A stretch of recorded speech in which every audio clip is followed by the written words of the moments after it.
आज हम चल रहे हैं एक तीसरे यात्री को समझने, और वो यात्री है फ्रांसिस बर्नियर। फ्रांसिस बर्नियर, ठीक है। और इसके ये प्रमुख तौर पर मुगल दरबार में आया है। मुगल दरबार में, वो भी शाहजहां के समय काल में आया है, और उसके बड़े बेटे दारा शिकोह का इलाज करने के लिए आता है। ये एक चिकित्सक है। तो इसने किस प्रकार से मुगल दरबार में अपनी जगह बनाई, और फिर इसने किस प्रकार से मुगल दरबार को प्रभावित किया, और उसने क्या क्या देखा, क्या क्या समझा, और क्या समझकर उसने अपनी किताब the travels in Mughal empire में लिखा है। इसका एक चीज, इसकी सबसे नेगेटिव बात मैं बता देता हूं आपको, क्योंकि इसने कंपैरिजन में लिखा है। इसने फ्रांस के और भारत के राजा के कंपैरिजन में लिखा है। तो ये एक, आप ये कह सकते हैं कि ये इसका दृष्टिकोण ना भारत के प्रति नकारात्मक था। भारत को ये नीचा दिखाना चाहता था, मतलब अपने लेखन के माध्यम से, ठीक है। तो ये भारत को हमेशा डिग्रेड दिखाएगा, ठीक है, थोड़ा बहुत अपने राजा के कंपैरिजन में, और इसने अपने राजा को ही वो किताब समर्पित की है। तो आइए चलते हैं, विस्तार पूर्वक समझते हैं फ्रांसिस बर्नियर की the travels in Mughal empire को। इसने क्या देखा, क्या लिखा, और हमें इसकी किताब से क्या पता चलता है अपने देश के बारे में, ठीक है।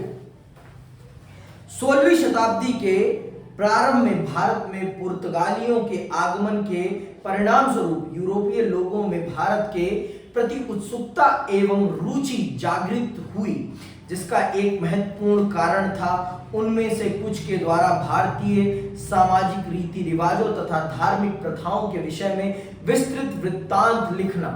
कुछ ने तो भारतीय ग्रंथों का यूरोपीय भाषाओं में अनुवाद कर इस रुचि को और भी बढ़ा दिया।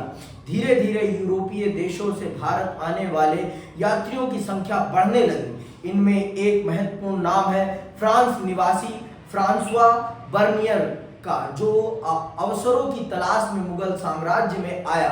वह एक चिकित्सक, दार्शनिक, अंडरलाइन कर लो इसकी बातों को, क्या क्या था।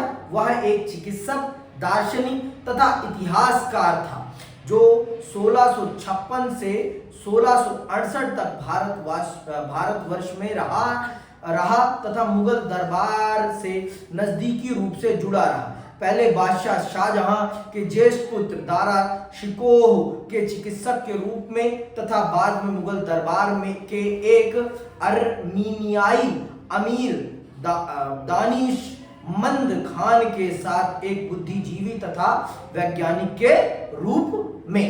तो वो भारत में कम से कम 8 साल तक रहा है, ठीक, 8 क्यों कह रहा हूं मैं, 12 साल तक रहा है। तो 12 साल का उसने अपना अनुभव लिखा है इस किताब में। और वो पहले तो दारा शिकोह के चिकित्सक के रूप में रहा, फिर वो किसी अमीर का, दानिशमंद का सलाहकार बन गया था। तो ये व्यक्ति फ्रांस से आया था, और फ्रांस मतलब यूरोपीय लोगों का भारत के प्रति इंटरेस्ट जागने का बहुत बड़ा कारण था। और वो मैंने आपको बता ही रखा है 11वीं क्लास में कि इसके पीछे सबसे बड़ा कारण था आर्थिक जरूरत, ठीक है। जब कुस्तुंतनिया पर आपके इराक के लोगों ने कब्जा कर लिया, तो उसके बाद इनका भारत के साथ व्यापार करना मुश्किल हो गया था। तो फिर आपके कोलंबस पहले निकलते हैं, लेकिन कोलंबस भारत ना पहुंचकर अमेरिका पहुंच जाते हैं। फिर उसके 4 साल बाद वास्को डिगामा निकलते हैं, और वास्को डिगामा भारत का रास्ता खोजने में सफल हो जाते हैं। फिर उसके बाद यूरोपीय लोगों का भारत आगमन होने लगता है, और यूरोप के लोग जब भारत आए तो उन्होंने भारत की जब विविधता, भारत की संस्कृति, भारत की धार्मिक, सांस्कृतिक, जब ये सारी चीजें देखी तो उन्होंने उन चीजों को लिखा भी। और फिर जब वहां के लोगों ने उन चीजों को पढ़ा तो उनके अंदर उत्सुकता भी पैदा हुई, और फिर वो लोग आए भी। तो ये व्यक्ति भी उसी प्रकार से आया था, अपनी आजीविका की तलाश में, अपने लिए अवसरों की तलाश में, और आता है यहाँ पर, उसे अवसर मिल जाता है। पहले तो दारा शिकोह का चिकित्सक बनता है। शाहजहां का बड़ा बेटा है दारा शिकोह, बहुत अच्छा इंसान, बहुत ही अच्छा इंसान था वो। मतलब अगर वो बादशाह बनता ना मुगल दरबार का, औरंगजेब की जगह, तो मुगल दरबार अपनी एक अलग ऊंचाइयों पर जाता, क्योंकि वो लड़ने में विश्वास नहीं करता था, वो लड़ने में नहीं, वो आपसी भाईचारे में बहुत विश्वास करता था। मैं समझता हूँ फिर मराठा साम्राज्य और मुगल साम्राज्य दोनों ही भारत की एक बड़ी ताकत बन जाते और अंग्रेज कभी भारत पर कब्जा नहीं कर पाते। मैं ये बहुत मतलब अनुमान लगा सकता हूँ, क्योंकि दारा शिकोह की विचारशीलता थी। दारा शिकोह बहुत विचारशील व्यक्ति था और बहुत ही धर्मनिरपेक्ष था, कट्टर व्यक्ति नहीं था। वो 360 डिग्री सोचता था। ठीक है, इसकी लेखन पद्धति को समझना बहुत जरूरी है। इसकी लेखन पद्धति, इसकी किताब के महत्व को जानने के लिए हमें इसकी लेखन पद्धति को समझना बहुत जरूरी है। तो इसके लेखन का तरीका क्या है ये भी जान लेते हैं। बर्नियर के लेखन की परंपरा अन्य यात्रियों से भिन्न थी। बर्नियर ने देश के कई भागों की यात्रा की एवं जो देखा उसके विषय में विवरण लिखे। उसने भारत में जो भी देखा वह उसकी सामान्य रूप से यूरोप और विशेष रूप से फ्रांस में व्यक्त स्थितियों से तुलना करना था। इसने तुलनात्मक लेखन किया है और खास तौर पर फ्रांस का और भारत का। तो इसका भाई अपनी मातृभूमि के प्रति सबका प्रेम होता है, तो अपनी मातृभूमि के से बड़ा तो ये किसी को भी नहीं मानेगा, खास करके भारत को तो नहीं ही मानने वाला, क्योंकि सबकी अपनी अपनी मानसिकता होती है। और मैं अपनी माँ से बड़ा किसी और की माँ को क्यों मानूंगा, क्यों ही मानूंगा भाई। मेरी माँ मेरे लिए सब कुछ है, तो वैसे ही उसके लिए भी उसका देश सब कुछ था और वो अपने देश की बड़ाई करता है, जो कि स्वाभाविक है। तो इस चीज को ध्यान में रखना बहुत जरूरी है कि इसने कंपैरेटिव एनालिसिस किया है भारत और फ्रांस का, और दोनों जगह की स्थितियां परिस्थितियां बहुत अलग थी। तो स्थितियां परिस्थितियों को अगर आप ध्यान में रखकर कंपैरिजन नहीं कर रहे हैं तो फिर वो कंपैरिजन नहीं है। एक गांव के बच्चे में और एक शहर के बच्चे में कंपैरिजन नहीं होता, नहीं हो सकता, लेकिन लोग करते जरूर हैं। ठीक है, जो कि अनुचित है, न्याय संगत नहीं है। उसने भारत में जो भी देखा वह उसकी सामान्य रूप से यूरोप और विशेष रूप से फ्रांस में व्यक्त स्थितियों से तुलना करना था। उसने अपने स्मरण travels in the Mughal empire में लिखे। उसने अपनी प्रमुख कृति को फ्रांस के शासक लुई 15वें को समर्पित किया। उसका संस्मरण ग्रंथ गहन प्रक्षेपण, आलोचनात्मक अंतर्दृष्टि एवं गहन चिंतन के लिए प्रसिद्ध है। उसके कई अन्य कार्य फ्रांस के प्रभावशाली अधिकारियों एवं मंत्रियों को पत्रों के रूप में लिखे गए थे।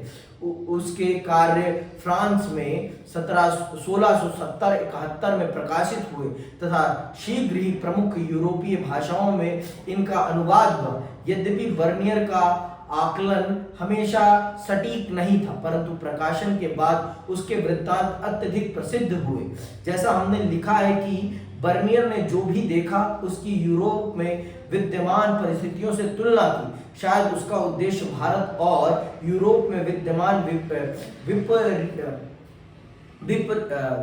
विपरीतियों को उजागर करना था। उसने अपने संस्मरणात्मक ग्रंथ में भी भारत को यूरोप के प्रतिलोम अथवा विपरीत के रूप में चित्रित किया है, जैसा कि बहुधा कुछ अन्य इतिहासकार भी करते हैं। उसने भारत में महसूस की गई भिन्नताओं को कुछ इस प्रकार क्रमबद्ध किया जिससे भारत पश्चिमी दुनिया को निम्न कोटि का प्रतीत हो। उसने भारत को छोटा दिखाने की कोशिश की है। क्या क्या उसने बताया है ये देखते हैं और जानते हैं। भूस्वामित्व एवं कृषि, उसने भूस्वामित्व और कृषि पर क्या लिखा है ये भी हम जानते हैं और समझते हैं।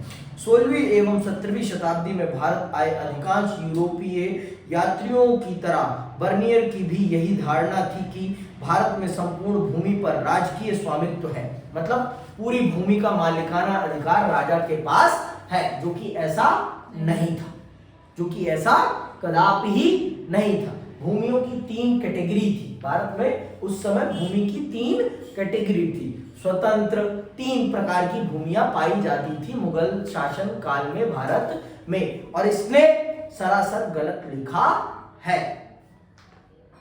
ठीक है, तथा निजी स्वामित्व का सर्वथा अभाव है। बर्नियर को भी ऐसा लगा कि बादशाह ही सारी भूमि का स्वामी था और वही इससे अमीरों के बीच बांटता था। बर्नियर का निजी स्वामित्व के गुणों में दृढ़ विश्वास था और वह भूमि पर राजकीय स्वामित्व को राज्य एवं उसमें रहने वाली प्रजा सभी के लिए हानिकारक मानता था। उसके अनुसार इसके परिणाम अर्थव्यवस्था एवं समाज दोनों के लिए अनर्थकारी होते हैं। चूंकि इस व्यवस्था में भूधारक अपने बच्चों को भूमि नहीं दे सकता था, इसीलिए उसने कभी उत्पादन के स्तर में वृद्धि करने के उद्देश्य से दूरगामी निवेश अथवा भूमि की गुणवत्ता में वृद्धि करने के भी कोई प्रयास नहीं किए। इस आधार पर बर्नियर का यह निष्कर्ष था कि निजी स्वामित्व के अभाव ने बेहतर भूधारकों के वर्ग के उदय को रोका, जो भूमि के रखरखाव एवं बेहतरी के प्रति सजग रहता।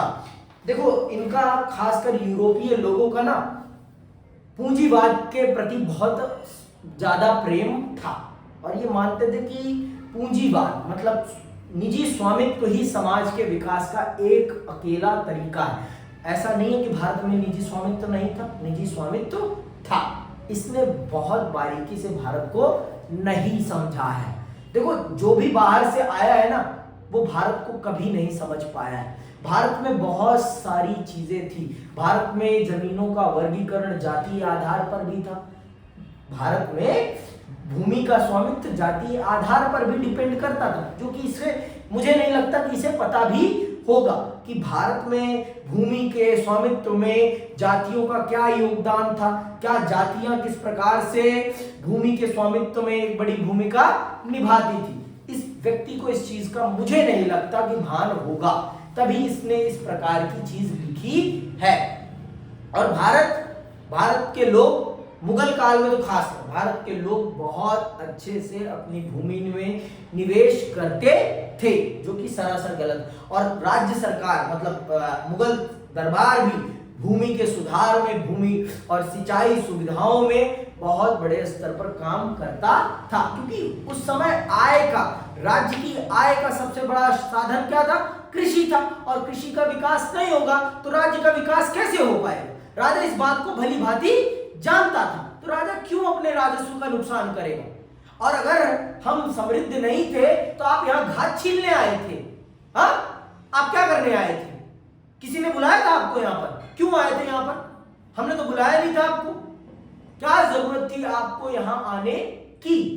जब हम समृद्ध नहीं थे, हम कंगले थे, तो किस मुंह से आए थे आप लोग? बताओ मुझे। इस चीज को भी समझ। मैं नहीं कहता कि हमारे देश में कमियां नहीं थी, कमियां बहुत थी और आज भी है, हम उनको सुधारेंगे। लेकिन ये आप जो कह रहे हैं कि भारत में कुछ भी नहीं था, भारत की भूमि विकास, कृषि में प्रगति नहीं थी, मशीनीकरण की कमी थी, लेकिन ये कदापि नहीं कहा जा सकता कि भारत की गुणवत्ता में, भारत की कृषि पद्धति में निवेश नहीं था या लोगों का इंटरेस्ट नहीं था। ये सरासर गलत है। आगे सुनिए। इसी का परिणाम वह मानता है कृषि का विनाश, कृषकों का असीम उत्पीड़न तथा शासक वर्ग को छोड़कर समाज के बाकी सभी वर्गों के जीवन स्तर में निरंतर एवं उत्तरोत्तर पतन। मुगल साम्राज्य की यात्रा करने वाला फ्रांसीसी यात्री बर्नियर इसी राजकीय भूस्वामित्व को बहुत सारी बुराइयों की जड़ मानता है। वह लिखता है कि मुगल साम्राज्य के खेत झाड़ीदार तथा घातक दलदल से भरे हुए थे। इसके शहर एवं नगर विनष्ट एवं खराब हवा से दूषित थे तथा इसका राजा भिखारियों एवं क्रूर लोगों का राजा। ये तो सरासर गलत है। ये जो ये शब्द लिख रहा है ना, ये सरासर गलत लिख रहा है। अगर हम भिखारी थे, हम कंगले थे, तो यहाँ अपनी ऐसी तैसी कराने आए थे आप लोग? क्यों आए फिर भारत? क्या जरूरत थी आने की? हमने बुलाया था तुम्हें कि आओ? हाँ, किसने कहा था आने के लिए? भारत की समृद्धि ने ही तो आपको आकृष्ट किया कि आप भारत आए, और आप कह रहे हैं हम कंगले थे, हमारी जनता कंगली थी। किस मूर्खता से कह रहे हो तुम? मुझे ये समझ में नहीं आया। पर हाँ, मैंने बताया ना, ये कंपैरिजन के दृष्टिकोण से देख रहा है, कंपैरिजन करने के लिए। और इसने जो किताब लिखी है वो अपने राजा को समर्पित की है, राजा को प्रसन्न करने के लिए इसने अपनी किताब लिखी है। तो अपने राजा को बढ़ा चढ़ा कर तो जरूर दिखाएगा ही दिखाएगा कि आप जैसा इस दुनिया में कोई और राजा नहीं है। जितना समृद्ध आपने अपनी जनता को बना रखा है, और दुनिया में कोई राजा अपनी जनता के साथ उतना अच्छा व्यवहार नहीं करता। समझ में आई बात? भिखारियों एवं क्रूर लोगों का राजा था, और इस सब का एक ही कारण और वह था राजकीय भूस्वामित्व। संभवतः उपयुक्त धारणा के कारण ही बर्नियर ने भारतीय समाज का वर्णन दरिद्र लोगों के जन समूह के रूप में किया, जो अल्पसंख्यक अमीर एवं शासक वर्ग के अधीन बना रहता है। वह अमीरों एवं गरीबों को समाज के दो बिल्कुल भिन्न वर्गों के रूप में चित्रित करता है, जिनके बीच सामंजस्य की कोई गुंजाइश ही नहीं है। इसीलिए बर्नियर भारत में मध्य स्थिति के लोगों का अस्तित्व ही स्वीकार नहीं करता। वो भारत में मध्य वर्ग को तो मानता ही नहीं कि भारत में कोई मध्य वर्ग भी था, और ऐसा हो ही नहीं सकता कि भारत में मध्य वर्ग ना रहा हो।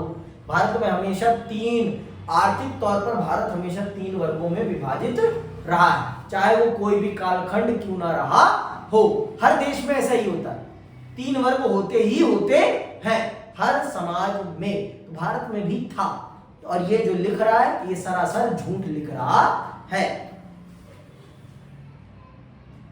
उसके विवरण के अनुसार हिंदुस्तान के साम्राज्य के विशाल ग्रामीण अंचलों में से कई केवल रेतीली भूमियां या बंजर पर्वत ही हैं।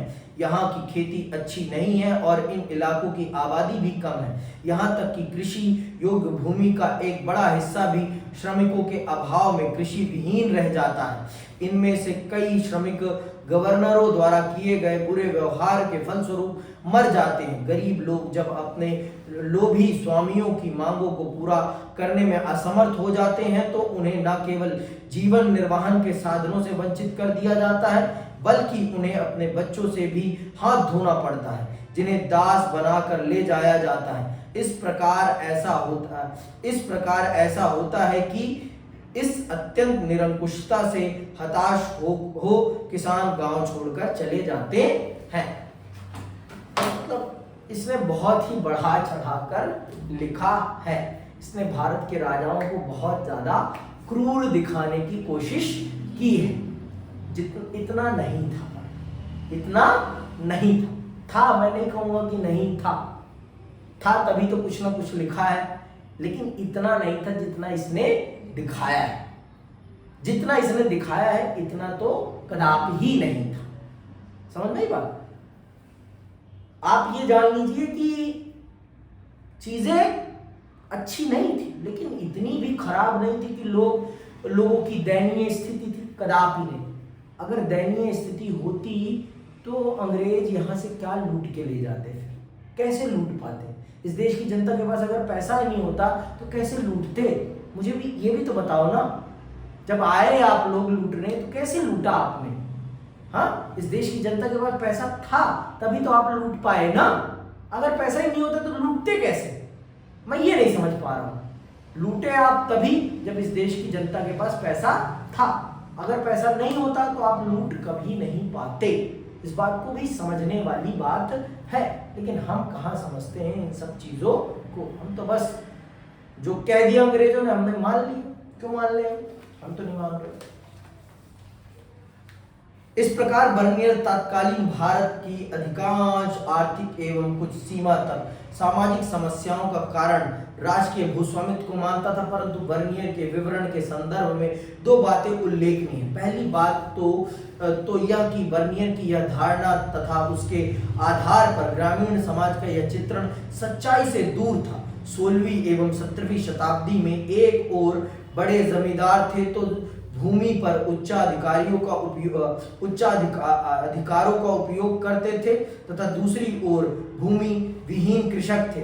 इन दोनों के बीच में बड़ा किसान था जो किराए के श्रम का प्रयोग करता था और माल उत्पादन में संलग्न रहता था। इसके साथ ही अपेक्षाकृत छोटे किसान भी थे जो बड़ी कठिनाई से ही निर्वाह लायक उत्पादन कर पाते थे। दूसरी बात यह कि सिंचाई से दूर होने के साथ साथ बर्नियर की सच्चाई से दूर होने के साथ साथ बर्नियर की यह धारणा एवं इस पर आधारित विवरण तत्वों पर आधारित नहीं है। इसका कारण यह है कि एक भी सरकारी मुगल दस्तावेज में इस बात का संकेत मात्र भी नहीं है कि राज्य ही भूमि का एकमात्र स्वामी था। उदाहरणार्थ अकबर के काल के सरकारी इतिहासकार अबुल फजल ने भू राजस्व को राजत्व का पारिश्रमिक बताया है, जो संभवतः शासक के द्वारा अपनी प्रजा को सुरक्षा के बदले में की गई मांग थी, ना कि अपने स्वामित्व वाली भूमि पर लगान। संभव है कि इसको भूमि पर लगान मानकर बर्नियर ने राजकीय स्वामित्व की त्रुटिपूर्ण धारणा बना ली हो। अरे बर्नियर भी तो भाई भारत का नहीं है ना, बर्नियर को भारत की भाषाओं का क्या पता, भारत की पद्धतियों के बारे में क्या पता, तो नहीं पता। इसी कारण से उसने जो भी लिखा बहुत सही नहीं लिखा है, बहुत सही तो कदापि नहीं लिखा है। उसने अपनी जरूरत को ध्यान में रखते हुए चीजों को लिखा है, जो कि कदापि उचित नहीं है, कदापि उचित नहीं है। मुझे तो नहीं लगता, मुझे उसका ये दृष्टिकोण कदापि उचित नहीं लगता है।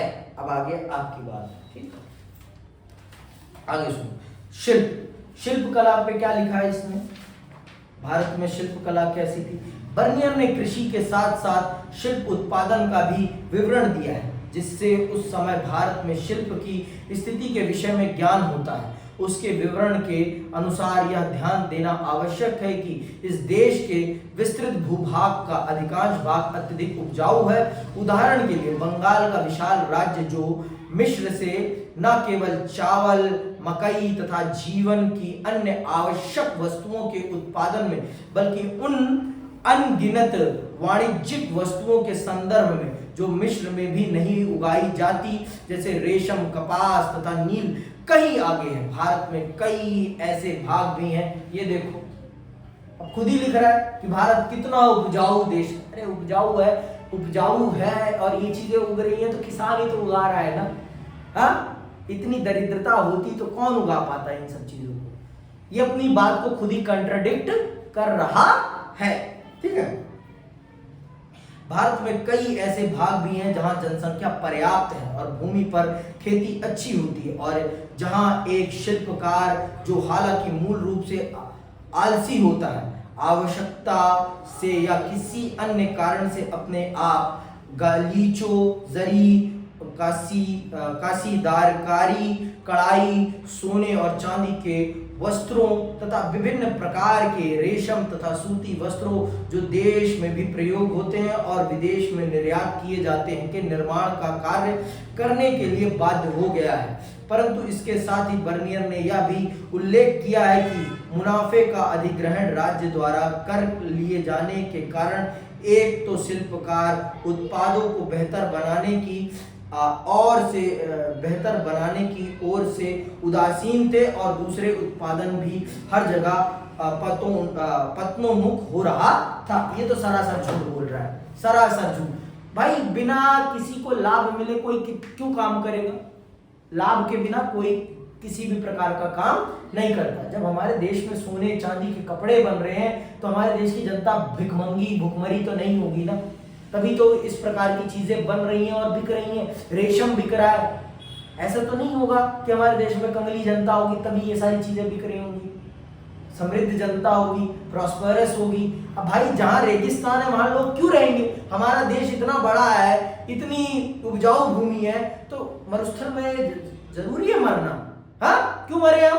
तुम रहो मरो, तुम्हारे पास देश क्षेत्र की कमी, हमारे पास तो क्षेत्र की भी कमी नहीं, तो हम क्यों मरे मरुस्थल में? हम जहां जगह होगी, जहां हरियाली होगी, वहां हम रहेंगे। क्यों हम जाएंगे मरुभूमि में रहने के लिए? अब आपकी बुद्धि चकरा रही है तो चकराए, हमें क्या करना है? मरो आप।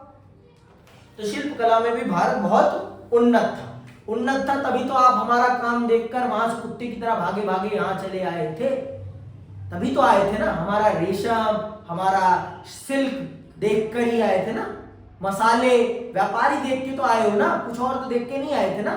तो मतलब भारत उन्नत था, ये अपने राजा को खुश करने के लिए इस दृष्टिकोण से लिख रहा है कि राजा आपसे महान इस धरा पर कोई और राजा नहीं है, आप ही सबसे अच्छे राजा। बता दिया ना, भारत को ये नीचा दिखाने की दृष्टिकोण से लिख रहा है, पहले ही बता दिया मैंने। कला में क्या था भारत? बर्नियर ने लिखा है कि शाहजहां के शासन काल के अंतिम वर्षों में कला को बहुत हानि पहुंची, परंतु विद्वानों का मानना है कि बर्नियर का यह कथन केवल निचले वर्ग के कलाकारों पर ही लागू होता था, क्योंकि विभिन्न विवरणों से पता चलता है कि ऊंचे दर्जे के कलाकारों का सम्राट के दरबार तथा उच्च श्रेणी के दरबारियों एवं मनसबदारों के घरों में अत्यधिक सम्मान था। वे उनके साथ अच्छा बर्ताव भी करते थे एवं उनके काम की प्रशंसा भी करते थे। उत्तराधिकार के बारे में इसका क्या कहना है, ये भी जान लेते हैं। क्या कह रहा है ये उत्तराधिकार के संबंध में? बर्नियर ने लिखा है कि मुगल दरबारी तथा अधिकारी सदा उत्तराधिकार के कानून से भयभीत रहते थे। उसके अनुसार सम्राट उनकी सारी संपत्ति का स्वामी बन जाएगा, तब कोई भी परिवार अपने ऊंचे स्तर को बनाए नहीं रख सकता, परंतु अमीर की मृत्यु के पश्चात उसके परिवार का पतन हो जाता है तथा उसके पुत्रों और पौत्रों को भीख मांगने पर विवश होना पड़ता है। सरासर झूठ लिख रहा है ये, सरासर झूठ। हमारे देश में हमेशा पिता के बाद पुत्र ही उसकी गद्दी संभाल लेता है, ये तो सरासर झूठ है, इसको तो मैं मान ही नहीं सकता। अब भाई कोई गलत करेगा तो उसकी दरबारी छीन ली जाएगी, वो अलग बात है, लेकिन हमारे देश में पितृसत्तात्मकता रही है, पिता के बाद पुत्र ही उसकी सत्ता और उसकी संपत्ति का स्वामी होता है। प्रमुख उत्पादन एवं व्यापार, किन किन चीजों का हम उत्पादन करते थे और किन किन चीजों का हम व्यापार करते थे, ये भी जान लेते हैं। बर्नियर ने लिखा है कि विदेशी व्यापारियों को आकर्षित करने के लिए यहाँ बहुमूल्य वस्तुएं हैं। उसने लिखा है कि मैंने कोई ऐसा अन्य देश नहीं देखा जहां इतनी विविधता पाई जाती है। लो, बंगाल चीनी उत्पादन का तो बड़ा केंद्र है ही, परंतु इसके अतिरिक्त वहां इतनी अधिक कपास एवं रेशम का उत्पादन होता है कि इस राज्य को संपूर्ण मुगल साम्राज्य के साथ साथ इन वस्तुओं के लिए सभी पड़ोसी देशों एवं यूरोप का भी भंडार कहा जाता है। बर्नियर कहा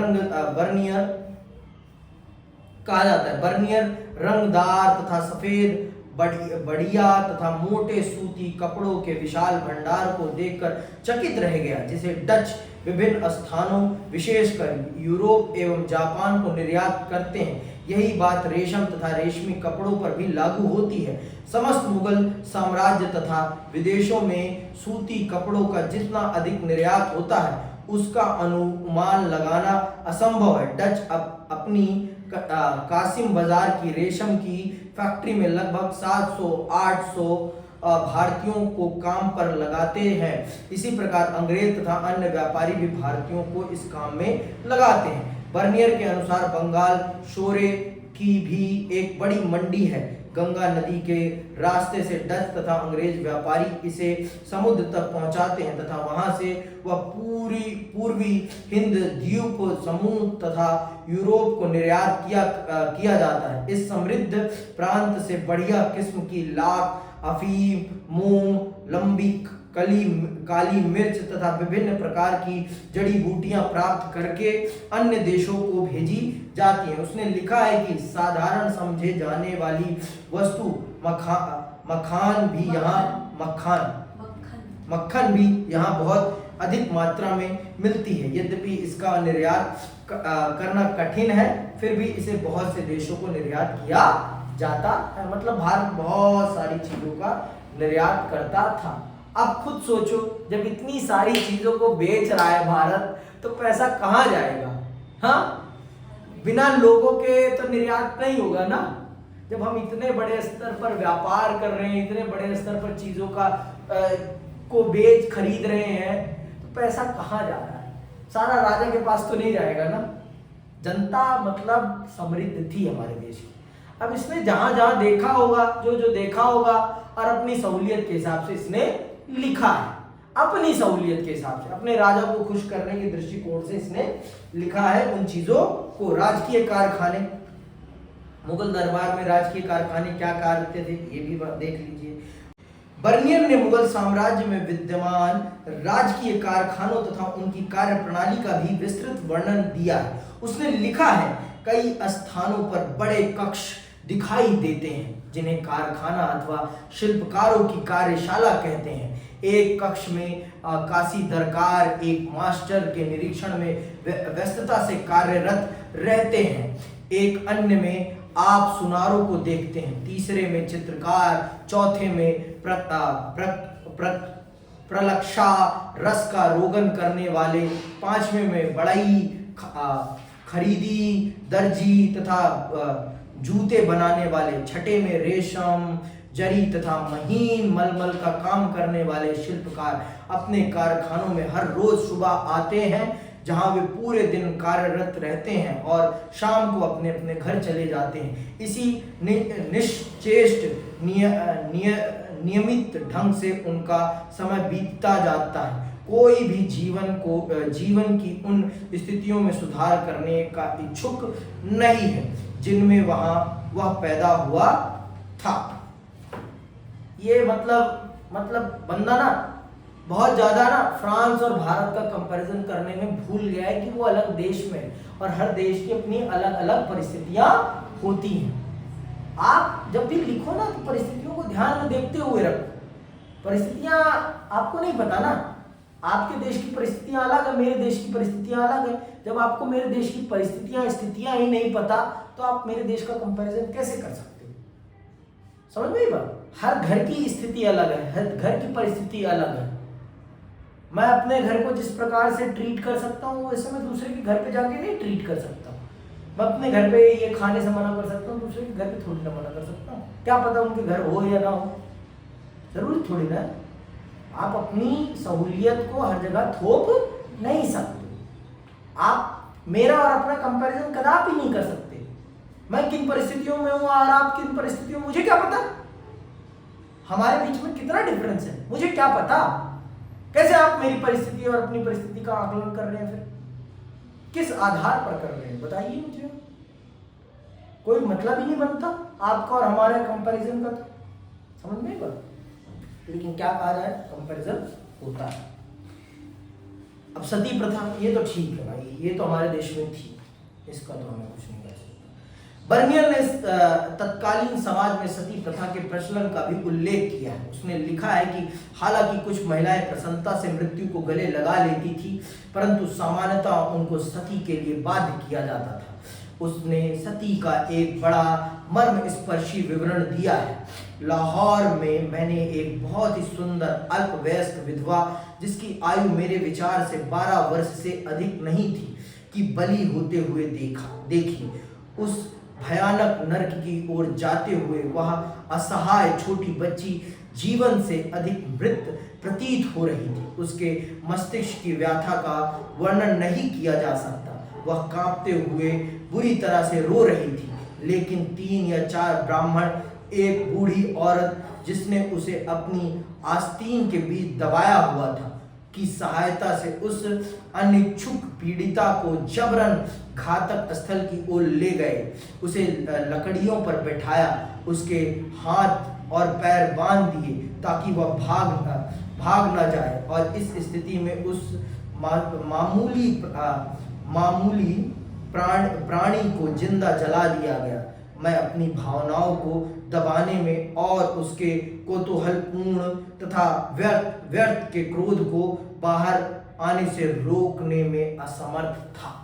ये है सती प्रथा। तो ये तो सत्य था, इसको तो मैं भी मना नहीं कर सकता हूँ। अमेल विवाह बहुत बड़ी समस्या थी भारत की। एक छोटे उम्र की बच्ची का एक बहुत बड़े उम्र के लड़के के साथ, या बहुत बड़े, भाई मैं मानता हूँ 10 साल का उम्र गैप चल जाएगा, 20 साल का, 25 साल का, ये स्वीकार्य नहीं, ये कदापि स्वीकार्य नहीं। अब लड़की खुद मरना चाहे तो वो अलग बात है आज के समय को देखते हुए, लेकिन 12 साल की बच्ची का और 30 साल के व्यक्ति के साथ विवाह, ये कदापि संभव नहीं। 30 साल का तो उसका खुद का बच्चा होगा, 12 साल की तो उसकी खुद की बेटी हो जाएगी। समझ में आई बात? अगर उसकी 20 साल में शादी हो जाए तो ठीक है। तो ये बहुत ही बुरा था मेरे दृष्टिकोण में, मुझे दूसरों का नहीं पता। ठीक है। महिलाओं की भूमिका पर क्या लिख रहे हैं हमारे मित्र? बर्नियर ने महिलाओं की स्थिति के संबंध में भी वर्णन किया है, जिससे आभास होता है कि उनकी भूमिका आर्थिक क्रियाकलापों में भी थी। उसने लिखा है कि महिलाओं का श्रम कृषि तथा कृषि के अतिरिक्त होने वाले उत्पादन दोनों में ही महत्वपूर्ण था। व्यापारिक परिवारों से आने वाली महिलाएं व्यापारिक गतिविधियों में हिस्सा लेती थी, यहाँ तक कि कभी-कभी विवादों को अदालत के सामने भी ले जाती थी। इस आधार पर बर्नियर ने यह अनुमान लगाया है कि महिलाओं की सामाजिक आर्थिक क्रियाकलापों में भी सक्रिय भूमिका थी तथा वे घर की चार दीवारी तक सीमित नहीं थी। ठीक है। तो भारत की महिलाओं की स्थिति उस समय ठीक थी, आर्थिक गतिविधियों में उनका बहुत बड़ा योगदान आज भी है।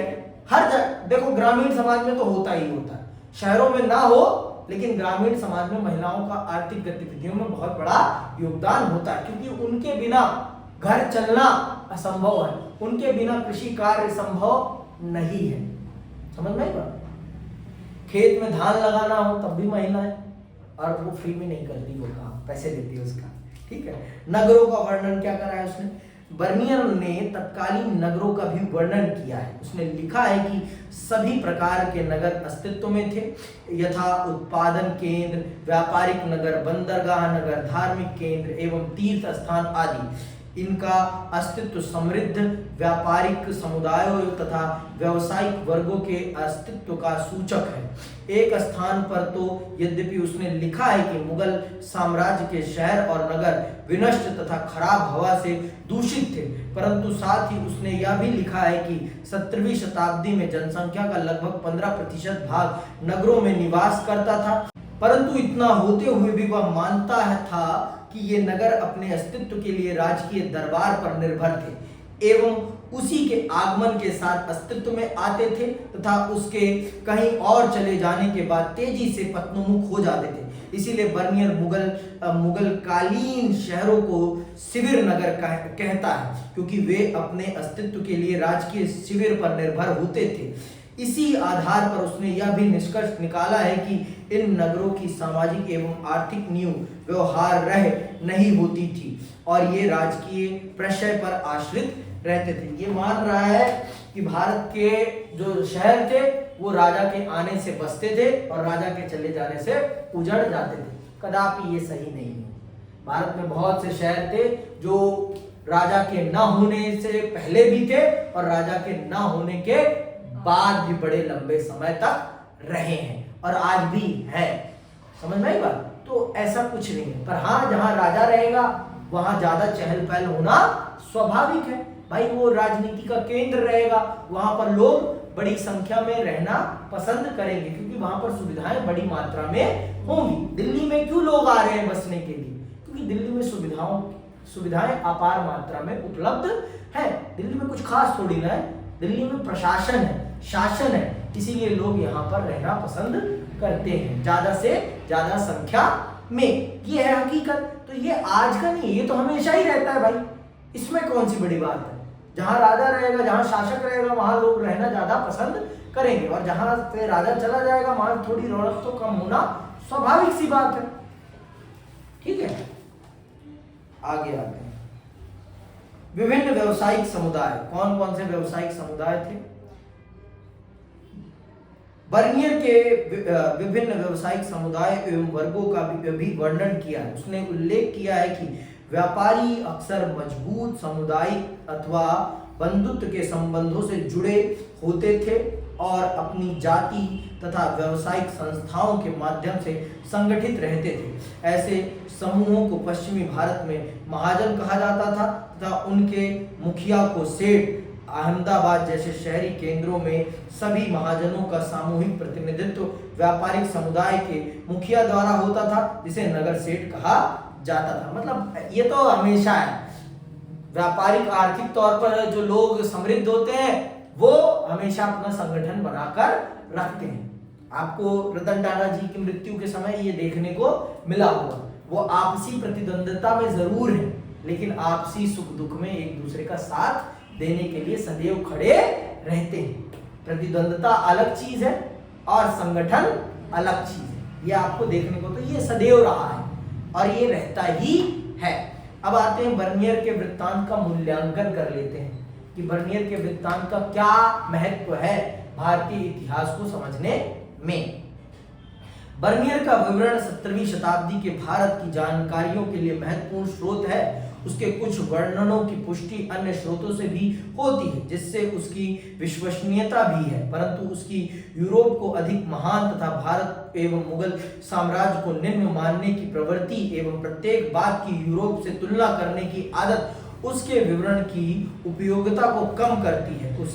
उसने एक स्थान पर यूरोपीय शासकों को चेतावनी भी दी है कि यदि उन्होंने मुगल ढांचे का अनुसरण किया तो उससे उनकी समृद्धि समाप्त हो जाएगी, शहर विनष्ट हो जाएंगे तथा खेत झाड़ियों एवं दलदल से भर जाएंगे। इससे यह स्पष्ट होता है कि बर्नियर ने भारत को बहुत हीन भावना से देखा तथा इस प्रवृत्ति ने उसके विवरण को भी प्रभावित किया होगा। मतलब देखो, जिसकी जैसी दृष्टिकोण होगी उसके लेखन में वो चीजें जरूर दिखेगी ही दिखेगी। मेरा दृष्टिकोण अगर ऐसा है तो मैं ऐसा ही देखूंगा, अगर मेरा दृष्टिकोण चीजों को नकारात्मक देखने का है तो मैं नकारात्मक पहलू ही देखूंगा, अगर मेरा दृष्टिकोण सिर्फ सकारात्मक देखने का है तो मैं सिर्फ सकारात्मक ही देखूंगा, मैं उसमें अच्छा ही देखने वाला नहीं हूं किसी भी कीमत पर, कुछ भी हो जाए। तो बर्नियर जिस दृष्टिकोण से आया था लिखने,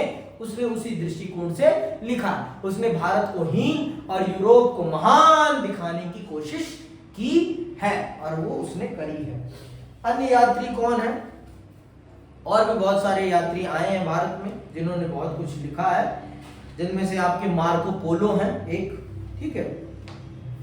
उपयुक्त प्रमुख यात्रियों के अतिरिक्त समय समय पर और भी कई यात्रियों ने भारत की यात्रा की एवं अपने महत्वपूर्ण विवरण छोड़े। इनमें उल्लेखनीय है 13वीं शताब्दी के अंत में भारत आया वेनिस निवासी मार्को पोलो। उसने दक्षिणी भारत की यात्रा की तथा दक्षिणी भारत की समृद्धि का खूब वर्णन किया। उसने लिखा है कि कालीकट, कैम्ब्रे तथा भटौज बंदरगाहों पर बहुत अधिक व्यापार होता था। कायल नगर मोतियों के व्यापार के लिए प्रसिद्ध था। यह नगर तमलिपित के तट पर था, जिसे मार्को पोलो ने बड़ा तथा सुंदर नगर कहा है। उसने लिखा है कि विभिन्न देशों के व्यापारी अपने साथ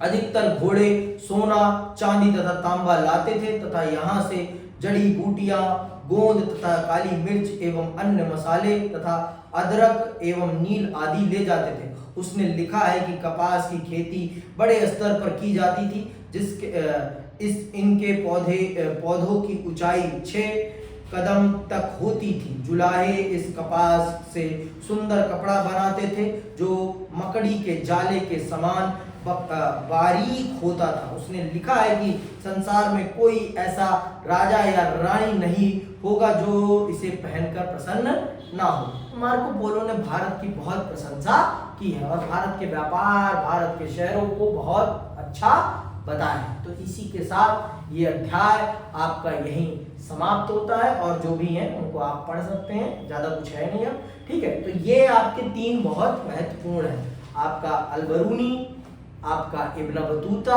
और आपका ये फ्रांसिस बर्नियर। इनको पढ़कर इनका कंपैरिजन करके लिखना है आपको अपनी पेपर में। इसी के साथ ये अध्याय यहीं समाप्त होता है और मैं आप सबसे विदा लेता हूं।